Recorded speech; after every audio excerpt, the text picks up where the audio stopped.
얼마 전에 인도네시아를 방문했는데 공항에 내려보니까 그곳에도 크리스마스의 기쁨을 알리는 장식품이 설치되어 있었음을 보았습니다. 인도네시아는 힌두교와 무슬림이 강세인 곳이기 때문에 기독교인들이 박해를 받는 현장이지만 그래도 크리스마스라는 그런 계절적인 의미를 새기고 또 그것을 통하여 또 새로운 의미를 만들어가는 것을 보았는데, 오히려 서구 사회는 점점 더 크리스마스가 한갓 세상적인 인간의 할리데이, 명절로 전락하는 것을 보게 되기도 합니다. 우리나라의 크리스마스는 오늘 이 시대에서 어떤 모습으로 우리 앞에 다가오는지 우리가 한번 생각해 볼 필요가 있는 것 같습니다. 해외 뉴스에 보면 뉴욕 도심에 산타크로스가 나타났을 때에 사람들 중에는 그 산타크로스에게 남편의 직장을 구해주세요라고 소원을 전하는 사람이 있었다고 합니다. 우리가 크리스마스를 맞이할 때에 또 우리 서울 시청 앞에 주어진 크리스마스의 추리를 보면서 우리 무엇을 생각하며 그것을 향하여 무엇을 기대할까?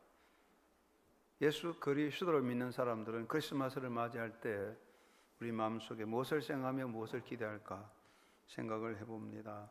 어린아이들은 크리스마스를 하면 산타클로스 할아버지 나타나 선물 주는 것을 생각하게 될 것 같지만 과연 우리는 그런 정도의 크리스마스에 머물러 있는 것인가 생각을 해봅니다. 우리 인간들이 생각하고 인간이 추구하는 것하고는 크리스마스의 정신은 서로 연결되지 않는 대칭적인 충돌이 있습니다. 그렇다면 사람들은 말합니다. 오늘 이 시대의 크리스마스가 무슨 의미가 있나 하는 질문을 던지기도 합니다. 자, 그렇다면 크리스마스는 우리에게 어떤 의미로 다가올까요? 인간들이 현대사회에서 인간 일반이 추구하는 것은 대체로 세 가지로 정리를 할 수 있는데, 첫째는 인간 승리를 추구하고 있습니다. 현대인들의 입에는 인간 승리라는 말이 늘 붙어 있습니다. 인간 승리라는 말은 인간 역사에서 신의 간섭이나 신의 참여를 배제시키고 인간만의 성장의 역사, 인간 성숙의 선언이라고 할 수가 있습니다. 어린아이들이 어릴 때는 엄마 아빠 품을 떠나지 않지만 점점 커서 성인이 되면 엄마는 아빠는 내 인생에 빠져달라고 말하듯이 오늘 인간들은 성숙의 역사 속에서 인간의 기술 발달, 능력의 극대화를 통한 인간 성장을 외치면서 신의 존재를 우리 삶에 재배시키는 인간만의 승리를 외치고 있습니다. 거기에는 첫째적으로 나타나는 것은 고도의 수준에 이른 첨단 과학기술, 생명공학, IT 기술 등으로 인한 인간만의 유토피아를 이루고자 하는 꿈을 가지고 있는 것이죠. 벌써 복제 인간이 등장되고 있는 현실입니다. 신의 간섭 없는 인간만의 아름다운 유토피아를 이루어 간다는 꿈이 있고, 그 다음에는 인간들이 살아가는 삶의 문제, 가난, 궁핍, 소외 등의 문제를 인간의 힘으로 해결해 가자는 의도, 이것이 자선행위이고 그리고 상담이니 이런 방법론들이 등장하고 있는데, 그 배후에는 인간 승리라는 요소가 개입되어 있습니다. 두 번째는 자기중심적인 자아성취의 꿈을 가지고 있습니다. 사람은 누구나 자기만족, 자기성취를 꿈꾸고 있습니다. 어느 시대나 인간은 자기를 중심으로 하지만 현대사회는 더더욱이 자기중심의 시대라고 할 수 있는데, 오늘의 인간 일반은 자기라는 우상에 사로잡혀 산다고 하겠습니다. 내게 좋은 것은 선이고 내게 좋지 않으면 악이 되는 것이고, 내 취향에 맞는 것은 좋은 것이고, 내 뜻에 일치하고 내 목적에 부합되는 것은 좋은 것이고 옳은 것이고, 그렇지 않으면 옳지 않다는 판단을 하게 됩니다. 무엇을 하든지 어떤 것을 하든지 자기가 빠져버린 것은 의미가 없는 것이고 그곳에 사람들은 관심을 가지려고 하지 않습니다. 겉으로는 공동체 상생하는 것 같지만 속으로는 자기중심적인 자기성취에 깊이 빠져들어가고 있는 것을 볼 수 있습니다. 세 번째는 자기 만족적 행복을 추구하는 것입니다. 인간은 누구나 행복을 추구하겠지요. 그런데 정말 우리 인생의 행복이란 어디 있는가 찾아보기 어렵지만 현대사회에서 인간의 행복이란 자기 만족에서 찾으려고 하는 것이죠. 본능적인 욕구, 자기가 원하는 것을 충족하는 것을 행복이라고 생각하는 그런 현상이 있습니다. 결국 자기 만족적 행복에 사로잡힌, 그래서 결국은 탐욕적인 꿈을 꾸는 사악한 피조물이 되고 있습니다. 요즘 텔레비전 방송에서 종종 등장하는 바대로 생각대로라는 선전대로 인간은 자기 생각대로 모든 것을 이루어가고자 하는 행복 추구를 꿈꾸고 있습니다. 그래서 자기 성공, 자기 행복을 위해서는 수단 방법을 가리지 않고 나 아닌 다른 사람에 대한 배려가 사라지는 살벌한 냉소적인 성공주의, 물질 만능주의, 그리고 위험한 위선적 허영이 판을 치는 시대를 우리는 살아가고 있는 것입니다. 그러한 문제들이 우리가 살아가는 삶의 현장이라고 하겠습니다. 인간들은 너나 나나 인간 성리를 추구하고 자기 중심적인 자기 성취를 꿈꾸고 자기 충만한 자기 행복의 꿈을 꾸고 있습니다. 자, 그런데 크리스마스는 도대체 어떤 의미가 있습니까? 인간들의 삶의 욕구, 인간들이 자기가 추구하는 그런 인간들의 탐욕의 현장에서 예수님이 오심은 어떤 의미가 있습니까? 예수님의 오심이 거부되거나 무시당하고 또 인간과 충돌을 일으키는 것은 예수님의 오심의 모습이 인간이 원하는 것과 너무 다르기 때문입니다. 예수님의 오심은 세 가지 모습을 가지고 있는데 첫째는 자기를 비우시고 오셨습니다. 예수님은 원래부터 하나님이시고 충만이시고 모든 것의 모든 것입니다. 사실은요, 인간이 다 꿈꾸는, 사람이 꿈꾸는 그 충만함이 예수 안에 다 있습니다. 사람은 누구나 그렇게 한번 돼보고 싶겠지만 예수님 오히려 그런 걸 다 비우시고 다 버리시고 이 땅에 오셨습니다. 사도 바울은 빌립보 2장 5절에서 예수님은 자기를 비우시고 오셨다고 했습니다. He made himself for nothing. 자기를 무로 만드시고 오셨다고 했습니다. 우리가 꿈꾸는 인간 승리, 자기 중심적인 자기 성취, 자기 만족적 행복과는 너무나 거리 먼, 다 우리가 원하는 걸 다 비우고 오셨기 때문에 사람들은 그런 예수님을 맞이할 수가 없습니다. 두 번째는 자기를 낮추시고 오셨습니다. 예수님의 원래 자리는 하나님의 자리, 하늘나라 보호자의 자리입니다. 예수님의 자리는 자리매김을 할 수 없어요. 모든 영광과 권세가 예수님으로부터 내려오는 것인데 그 영광과 존귀의 자리를 주님은 다 버리시고 낮은 곳에 오셨는데 마구간까지 내려오신 겁니다. 여러분, 사람들이 꿈꾸는 것은 뭡니까? 영광스러운 높은 자리에 앉아 군림하는 거 아니겠습니까? 다 그런 꿈을 꾸고 있는데 예수님은 그 반대로 완전히 다 버리고 마구간까지 내려오셨기 때문에 우리가 꿈꾸는 것과는 너무 동떨어진 자리에 오셨습니다. 그러니까 사람들은 그런 예수님을, 메시아를 맞이할 수가 없습니다. 세 번째는 예수님은 무명의 삶을 사셨습니다. 예수님은 왕궁이나 대단한 관료집이나 권세자나 종교 지도자의 집에서 그냥 멋있게 폼나게 오시지 않았습니다. 예수님은 지배자나 교주나 가진 자의 그런 멋있는 삶을 사신 것은 아닙니다. 갈릴리 나사렛 동네에서 목수의 삶을 사셨는 평범한 서민이었습니다. 누구나 가까이 갈 수 있고 누구나 만날 수 있고 누구나 함께 할 수 있는 그런 평범한 삶이었습니다. 예수님의 오심의 방식은 우리가 꿈꾸는 것과 너무 달라요. 우리는 인간 승리, 자기 중심적인 성취, 자기 만족 그런 것들을 꿈꾸는데 예수님은 그런 거 다 버리시고 오히려 자기를 버리시고 낮아지시고 평범하게 섬김의 모습으로 이 땅에 오셨고 사셨기 때문에 사람들의 생각과 안 맞아요. 그래서 오히려 예수님의 오심의 방식이 걸림돌이 되고 예수님은 사람들에게 거부를 당하게 됩니다. 오히려 사람들은 그러한 예수님을 무시하게 되었습니다. 그건 당연한 거죠. 우리가 생각하는 인간의 요구와 생각과는 너무 다르기 때문입니다. 오늘 예수님께서 우리 한영교회에 오시면 어떤지 모르겠지만 만약 한국교회에 우리 예수님이 이런 방식으로 오셨다면 과연 누가 손들고 기쁘다고 오셨네 영접하고 나가겠습니까? 아마 이러한 방식으로 오셨다면 오늘 또 똑같을 거예요. 사람들은 무시하고 멸시하거나 무관심하겠죠. 자, 그렇다면 왜 예수님은 꼭 그러한 방식으로 오셨을까요? 사람들이 원하는 인간 성리, 자기중심적인 자기 성취, 자기 만족적인 행복의 그 모든 것을 다 이룰 수 있는 우리 하나님께서 그 왜 그런 걸 다 버리시고 낮은 곳에 마हु간에 오셔서 종의 모습으로 오셨을까요? 이유가 있겠죠. 그것은 바로 우리 인간의 실존의 모습을 아시고 우리의 실존에 깊이 오신 것입니다. 인간들이 꿈꾸는 인간 성리, 자기 성취, 자기 만족의 행복이란 어디 있는 것인가? 그것은 사람이 원한다고 이루어지지 않습니다. 인간의 본질적인 문제는 세 가지가 있습니다. 예수님은 그것을 아셨습니다. 첫째는 의미상실이라는 깊은 늪에 빠진 것입니다. 모든 것을 자기 중심으로 추구하는 인간, 이것저것 다 구비하지만 결국 인간이 가는 삶은 의미상실이라는 사망의 늪에 빠지는 것입니다. 권세와 부를 가진 자도, 성공적 명성과 명예를 가진 자도, 재산과 권리를 가진 자도 이 늪에 빠져서 헤어나지 못하고 있습니다.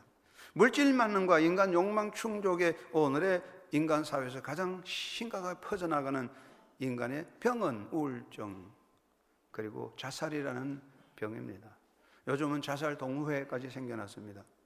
기독교 지도자들조차도 자살자를 영웅화시키는 그런 병든 사회입니다. 그 왜 그럴까요? 우리 모두가 의미상실이라는 깊은 늪에 빠져 있기 때문입니다. 두 번째는 허구 위에 서 있는 인생입니다. 허구라는 것은 뭡니까? 아무것도 없는 공허입니다. 사람들은 집을 짓고 든든히 사는 것 같지만 실제로는 아무것도 없는 허구 위에 서 있는 것입니다. 고무풍선을 타고 하늘로 높이 올라가면 멋있지만 아이고 너무 높이 올라갔구나 깨닫는 순간에 그 풍선이 터지고 형편없는 추락을 하게 될 것입니다. 우리는 모두 고무풍선을 타고 올라가 있듯 허구 속에 살고 있고 헛된 신기루를 쫓고 있는 것 같습니다.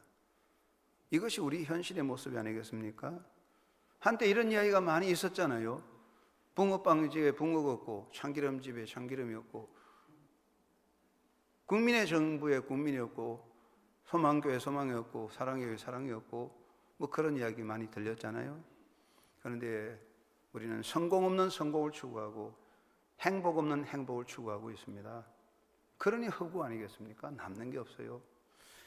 미국의 억만장자여서 한때 최고의 부를 가졌던 밴더빌트는 마지막 죽음이 다가왔을 때에 흑인들이 부르는 찬송가, 그 찬송가를 듣고 불렀습니다. 예수님은 누구신가? 예수님은 누구신가? 예수님은 누구신가? 우는 자의 위로요. 그 찬송을 듣고 부르면서 마지막에 작은 소리로 나는 가난하고 궁핍하다 그 말을 남기고 죽었답니다. 그래도 그는 마지막에 인생이 하나님 앞에 가난하고 궁핍함을 깨달았으니 행복한 사람이죠. 인생은요 허구에 서 있고 허구에 성을 짓고 있는 겁니다. 세 번째는 사람은 자기 소의 독방에 감금되어 있습니다. 자기 중심적인 자아성취 행복을 추구하지만 우리는 결국 자기라는 독방에 깊이 감금되어 있습니다.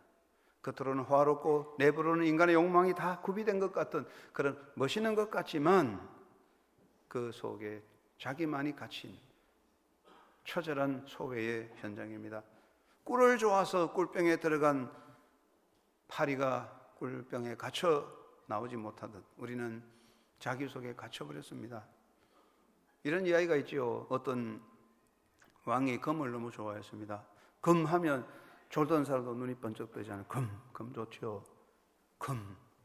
금을 너무 좋아해서 그래서 신이시여 내가 만지는 것마다 다 금이 되게 하여 주십시오. 그래서 신이 좋다. 내 소원대로 되라 그랬답니다. 그러니까 그 다음부터 왕이 만지는 것마다 다 금이 되는데 처음에는 너무 좋았지만 결국은 그 사람은 금으로 된 독방에 감금되어 메말라 죽었습니다. 금이 좋지만 우리는 금의 독방에 갇혔습니다. 우리가 인간의 실존이 온갖 것으로 다 꾸미는 것 같지만 우리는 그 속에 깊이 감금된 소외된 어느 곳에든지 손 뻗을 수 없는 냉담한 현실 속에 갇혀 있습니다. 예수님이 왜 이 땅에 오실 때 인간의 인간 성리, 자기 성취, 자기 만족, 행복이라는 걸 외면하시고 자기를 비우시고 낮아지시고 종의 형체로 마국간에 오셨을까요? 바로 예수님, 우리의 실존의 자리에 오신 겁니다. 예수님은 우리에게 허영의 신이 되셔서 우리의 허영을, 탐욕을 채우려고 오신 것은 아닙니다. 예수님은 정말 우리에게 해방과 자유, 그리고 참된 행복, 평화, 그것을 우리에게 주시려고 메시아로 오신 것입니다. 예수님은 길이요 진리요 생명이십니다. 사람에게 정말 필요한 것은 허망한 욕망 충족과 허영심의 삶이 아니라 참된 길과 진리와 생명을 얻는 것입니다. 예수님은 우리 인간 존재의 참 생명의 불을 밝히시려고 오신 참된 빛이십니다. 사도 요한은 말합니다. 예수님은 이 땅에 오신 참 빛이라고 하셨습니다. 인간에게 가장 심각한 존재 위기는 빛을 잃은 것입니다. 여러분이 깜깜한 독방 동굴에 갇혀 있다고 생각해 보십시오. 얼마나 처절하겠습니까? 지금 우리는 빛을 보고 있지만 인류 사회 전기가 다 끊어진다면 우리가 얼마나 처절한 절망이 되겠습니까? 그러나 우리 문제는 내면의 빛을 잃어버리고 있는 것입니다. 의미 상실은 내면의 빛을 잃어버린 어둠에 사로잡힌 것입니다. 다이아몬드가 참 좋지요. 다이아몬드 하면 정말 잠자던 사람도 번쩍 뜹니다. 죽은 사람도 깨어날 것 같아요. 다이아몬드 얼마나 좋습니까? 그런데 여러분, 다이아몬드, 깜깜한 어둠 속에는 다이아몬드는 돌멩이입니다. 다이아몬드는 햇빛을 받아야 반짝반짝거리죠. 다이아몬드 자체는 빛을 만들지 못합니다. 우리가 온갖 다이아몬드로, 온갖 세상의 것으로 나를 다 꾸밀지라도 내면의 빛을 얻을 수 없어요.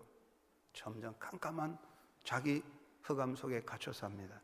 그러므로 예수님은 우리에게 이 빛이 필요한 걸 아시기 때문에 생명의 빛으로 오셨습니다.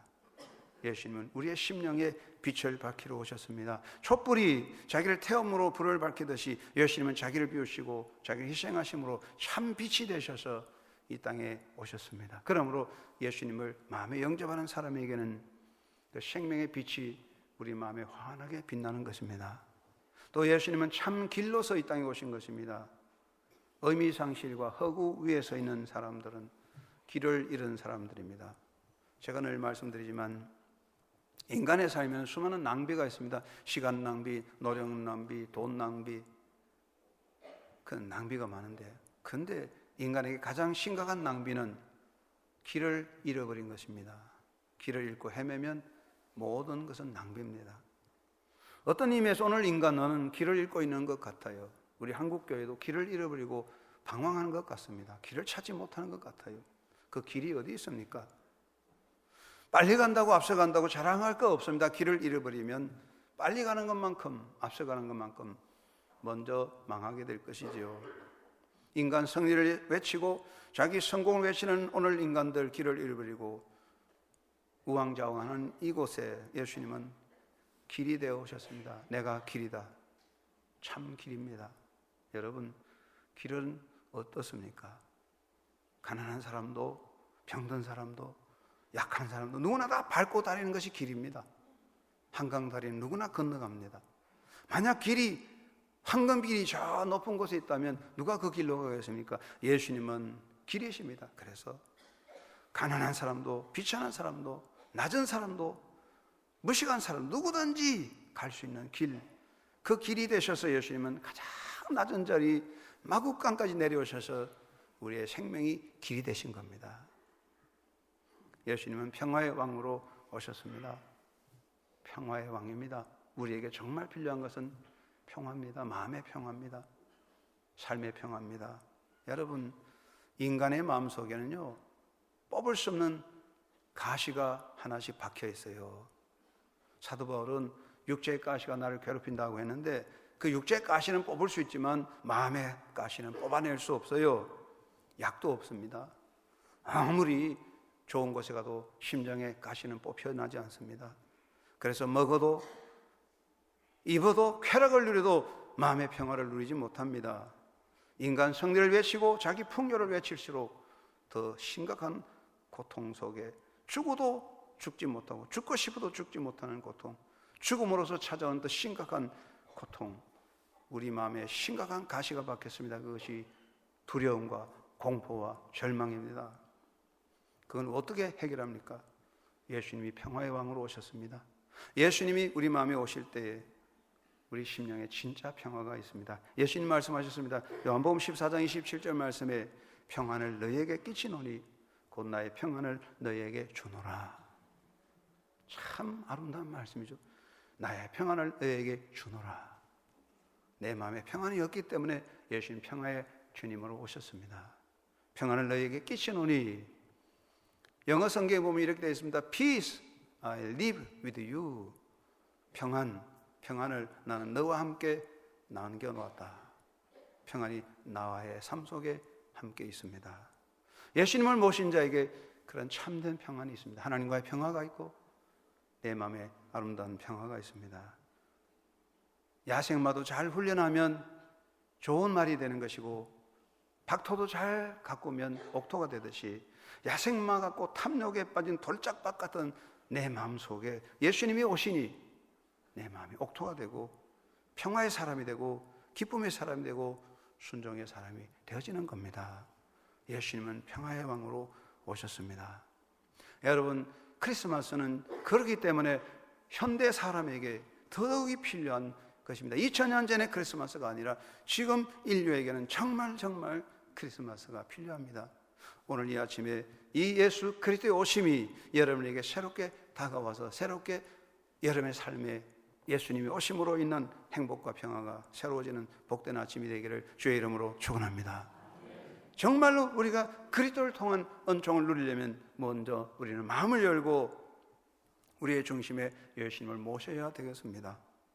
여러분, 마음을 열고 예수님을 정말 모셔드리는 크리스마스가 되시기를 바랍니다.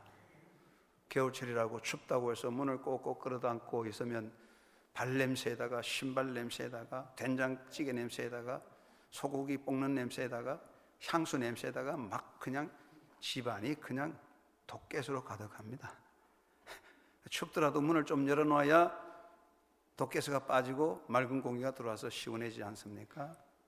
저는 요즘 생각해 봅니다. 나의 존재, 내가 오늘까지 살았는데 내 생각에, 내 입에서 왜 이렇게 나쁜 말, 독가스가 나오냐? 그건 다름이 아니에요. 우리 내 속에 쓰레기가 가득한 거예요. 우리 속에 쓰레기가 가득하여 부글부글 썩으니까 독가스가 나옵니다. 아집과 탐욕과 악령과 미움과 원한과 허영심이 가득히 차 있으니 이게 썩어서 온 독가스가 입으로 나오는 거예요. 불평, 원망, 미움이 나오는 거예요.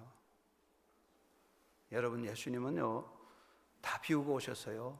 하나님 대신과 권세를 비우시고 이 땅에 오셨는데 우리는 왜 내 속에 쓰레기를 비우지 못하고 움켜잡는가 생각해 봅니다. 정신병자가 온통 쓰레기를 보석인 줄 알고 집에 가득 쌓아놔서 그 집에 들어가면 전부 쓰레기예요. 정신병자인데 우리는 쓰레기들을 너무 움켜잡고 살아요. 사도 바울은 예수님을 만나고 자기 인생의 자랑이 쓰레기로 다 버렸습니다. 이번 크리스마스를 맞이하는 사랑하는 성도 여러분, 이제 마음을 열고 우리 가슴을 열고 우리 속에 가득한 쓰레기를 좀 비우고 왕으로 오신 예수님을, 평화의 예수님을, 빛으로 오신 예수님을 모심으로 여러분의 가슴에 빛이 임하는 이 아침이 되기를 주의 이름으로 축원합니다. 오하이오, 미국 오하이오에 웨슬리안 대학이 있는데 그곳에 로널드 워커라는 종교학 교수가 계셨어요. 그래서 정치, 교육, 종교계 위대한 제자들이 많이 배출됐는데 이 로널드 워커 박사가 그 대학에 들어가서 처음 2년 동안 갈등이 많았어요. 아무리 가르쳐도 학생들이 변화가 안 되고 자기 삶에 의미가 없어요. 그래서 어느 날 고민하다가 안 되겠다, 하나님 앞에 서서 기도하는 중에 인생의 사표를 썼습니다. 이렇게 말합니다. 우주의 통치 사령관이신 하나님 귀하, 나는 내가 계획했던 나의 인생에 대하여 사표를 제출합니다. 나의 짧은 경험으로 볼 때 이 세상은 너무나 어려운 일들이 많고 인간의 계획대로 되지 않습니다. 그러므로 오늘 이 시간부터 내가 가졌던 것, 내 계획했던 것, 내가 생각하던 모든 일을 하나님께 돌려드립니다. 앞으로 빈 그릇이 된 나를 우주의 사령관께서 마음대로 사용하여 주십시오. 그 사표서를 쓰고 났을 때 마음에 평화가 오고 정말 변화가 됐대요. 그래서 교실에 희망이 생겼다고 합니다. 그런 것 같아요. 이제 예수님은 왜 오셨습니까? 나의 마음속에 진정한 빛으로 오셨는데 이제 내 마음을 열고 내 속에 가득한 쓰레기를 비우고 생명과 소망과 기쁨의 빛이신 예수님을 모셔드림으로 우리 마음에 빛이 임할 것인데, 여러분 마음속에 예수님이 모셔짐으로 생명과 소망의 기쁨의 빛이 빛나는 아침이 되기를 주의 이름으로 축원합니다. 두 번째는 예수님의 자리까지 내려가서 주님께 경배를 드려야 되겠습니다. 예수님을 만나려면 예수님의 계신 자리까지 내려가야 되겠죠. 들에서 양을 치던 목동들은 메시아가 오셨다는 소식을 듣고 그곳으로 달려가서 예수님 앞에 경배를 드렸습니다. 동방의 박사들은 베들레헴의 마구간까지 찾아와서 그곳에 가서 예수님께 경배를 드렸습니다. 우리가 내 자리에 가만히 앉아서 폼 나는 자리에 앉아서는 절대로 예수님을 만나고 경배할 수 없습니다. 여러분 잘 알지만 예루살렘에 가면, 그리고 베들레헴에 가면 예수님이 태어나신 탄생 기념교회가 있습니다. 돌로 웅장하게 지었는데, 그러나 그 입구는 아주 작아서 미국의 대통령도 로마 교황도 누구든지 허리를 굽히지 않으면 들어갈 수가 없어요. 이 말은 예수님을 만나려면 허리를 굽혀야 된다, 그런 뜻이죠. 오만의 자리, 만족의 자리, 안일의 자리에 앉아서 예수님을 만날 수 있을까요? 만날 수 없습니다. 이제 우리는 허리를 굽히고 겸비함으로 주님께 경배하는 마음가짐을 가져야 됩니다. 까똥까우라는 필리핀의 부자 사업가의 아들이 있었는데 아마 공부를 잘 못했던 것 같았어요. 그래서 마닐라에 있는 성서대학에 입학했어요. 학교 들어가 보니까 학교가 엉망이거든, 부잣집 아들이니까. 그래서 욕실과 화장실이 엉망이고 냄새 난다고 불평을 털어놓으니까 학장께서 알아서 조치하겠습니다, 그랬대요. 그래서 이 부잣집 아들 까똥까우가 그러면 어떻게 하냐 하고 기식해봤는데, 저녁에 이제 화장실하고 이제 샤워실에 가보니까 청소하는 소리가 들리는 거예요. 어떻게 청소하냐, 누군가 하고 봤더니 어떤 사람이 찬송을 부르면 청소하는데 가만히 보니까 학장님이 청소를 하고 있는 거예요. 화장실 청소하는 거예요. 그래서 까똥까우가 깜짝 놀랐어요. 그러니까 학장님께서, 자, 학생, 청소를 잘했으니 깨끗이 되어서 마음에 드냐? 그렇게 말하면서 우리 학교는 재정력이 약하니 우리 모두가 손수 나서서 자기 할 일을 해야 된다네, 그렇게 가르쳐 줬대요. 까똥까우는 거기서 굉장히 충격을 받고 감동을 받았어요. 그래서 그는 학교를 마치고 신학을 마치고 미국 시카고 자유교회에 가서 외국인 학생들에게 복음을 전하는 목사로서 평화의 일꾼이 되어 일했다고 합니다. 그렇습니다. 우리가 예수님을 경배하려면 우리가 좀 내려가야 됩니다. 그렇잖아요. 마구간까지 가야 예수님을 만납니다. 높은 곳에서는 안 됩니다. 높은 자리에서 내려와야 됩니다. 이런 유명한 이야기도 있습니다. 미 동부 볼티모어에서 생겼는데, 볼티모어에서 최고로 멋있는 여관이 있었는데 어느 날 밤에 농부의 옷차림을 한 허름한 농부가 찾아와서 하룻밤 자겠다고 신청을 하니까 그 여관 지배인이 살펴보더니, 우리 여관에 수준이 있으니 당신 같은 농부를 받아들이면 여관의 명예가 떨어지니 안 됩니다, 다른 데 가세요 하고 거절했대요. 그러니까 알겠다고 뭐 할 수 없죠, 다른 데 가버렸습니다. 그러고 나서 조금 지난 후에 바로 그 농부가 미국의 부통령으로 당선된 타마스 제퍼슨이라는 것을 알게 됐습니다. 야, 이거 야단났구나 하고 빨리빨리 연락해서 초청장을 보냈는데, 그때 제퍼슨이 이렇게 글을 보냈습니다. 이렇게 전해주시오. 호의는 매우 감사하지만 나는 이미 방을 얻었으니 그대로 여기 묵겠소. 지배인이니 누추한 옷차림의 미국 농부에게 방을 내줄 마음이 없다면 그들이 선출한 미국 부통령에게도 방을 내줄 마음이 없다고 생각합니다. 나는 미국 농부들을 사랑하기 때문에 나를 사랑하는 사람들과 거하겠습니다. 혹시 이러한 이 호텔의 지배인같이 우리는 실수하는 거 아닌지 모릅니다. 어떨까요? 오늘 이 시간 예수님께서 그때 그 모습으로 여기 오신다면 여러분 얼마나 연ገብ할 수 있는 마음의 방이 열려 있습니까? 우리 모두가 낮아져야 될 것 같습니다. 이런 이야기가 있습니다. 한 가난한 음악가가 있었는데 굉장히 재능은 있지만 가난합니다. 그런데 어느 날 큰 음악회 지휘할 수 있는 기회가 주어졌는데 가난해서 지휘할 수 있는 예복을 갖출 수가 없어요. 그래서 할 수 없이 옛날에 입던 낡은 예복을 입고 지휘를 하는데, 지휘를 하다 보니까 예복이 낡아서 그만 찢어져 가지고 까만 옷이 다 찢어진 안에 있는 하얀 와이셔츠가 밖으로 막 드러나게 됐어요.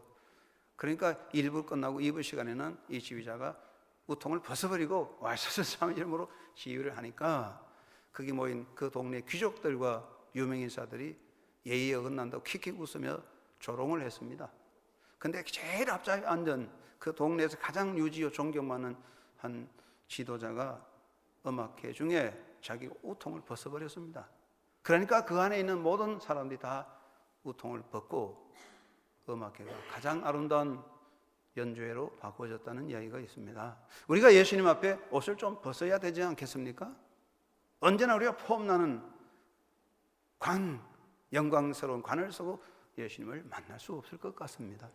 이제 여러분, 우리 모든 허영과 자기 자랑의 옷을 벗고 겸비하게 예수님 앞에 엎드려 경배하고 주님을 기쁘게 할 수 있는 크리스마스가 되시기를 바랍니다.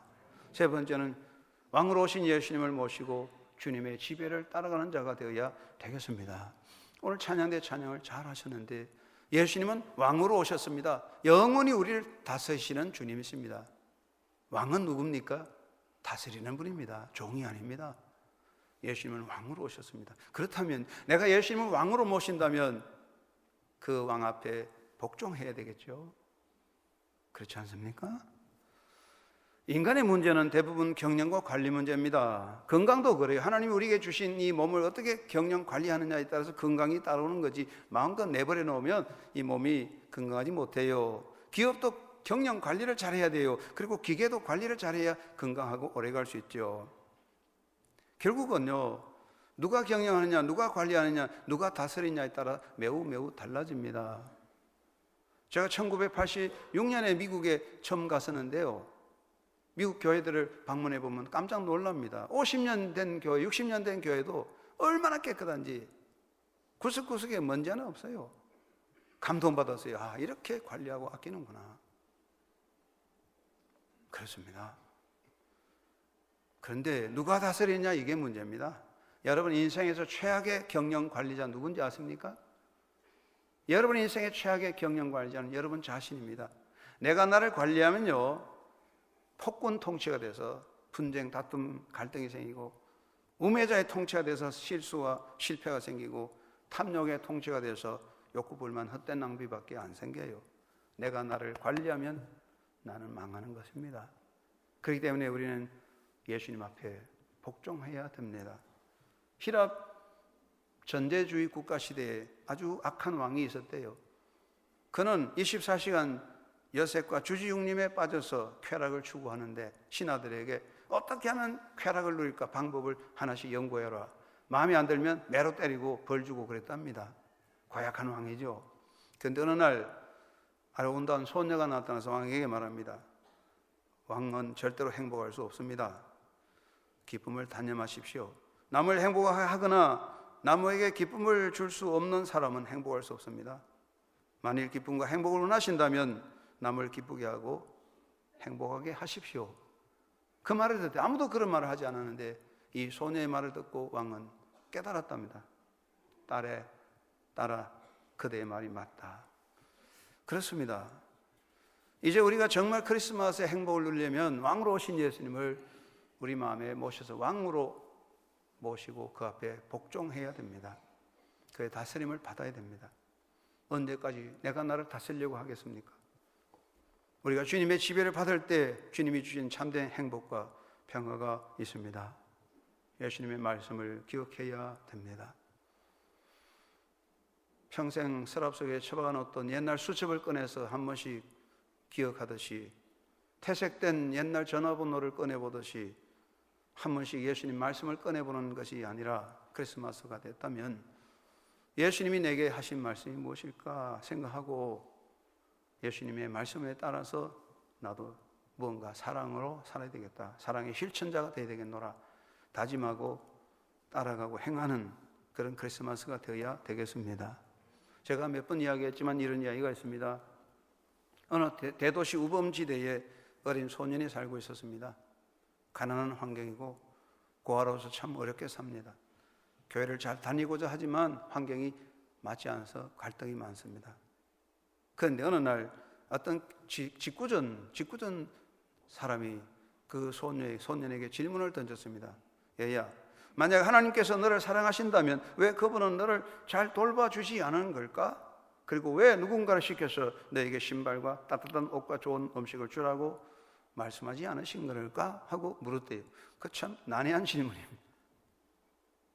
하나님이 너를 사랑한다면 왜 하나님은 너를 내버려 뒀을까? 그렇게 말한 거죠. 그때 소년이 한참 있다가 대답했답니다. 아니죠, 아저씨. 하나님께서는 분명히 그 사람에게 그렇게 하라고 말씀하셨을 거예요. 그런데 그 사람이 그 말씀을 잊어버린 거지요. 그렇죠. 우리는 많은 말씀을 듣지만 매일매일 잊어버리고 살아갑니다. 그렇습니다. 크리스마스가 와도 캐롤 하나 듣고 지나갈 수 있습니다.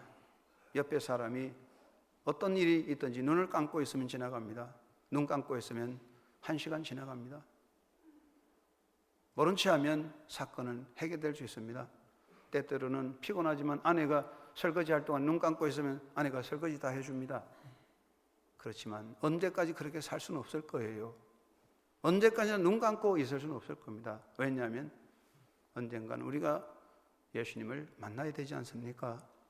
크리스마스인데 잊어버렸던 마음, 깊은 서랍 속에 처박아 놓았던 수첩을 꺼내보듯 사진첩을 열어보듯 예수님 말씀을 다시 한번 생각해 보십시다. 그래서 예수님 뜻을 따라서 작은 사랑의 실천자, 행복을 나눌 수 있는 크리스마스. 그래서 예수님의 빛이 여러분의 심령 속에 환하게 비춰오는 행복한 멋진 크리스마스가 되시기를 주의 이름으로 축원합니다. 고마우신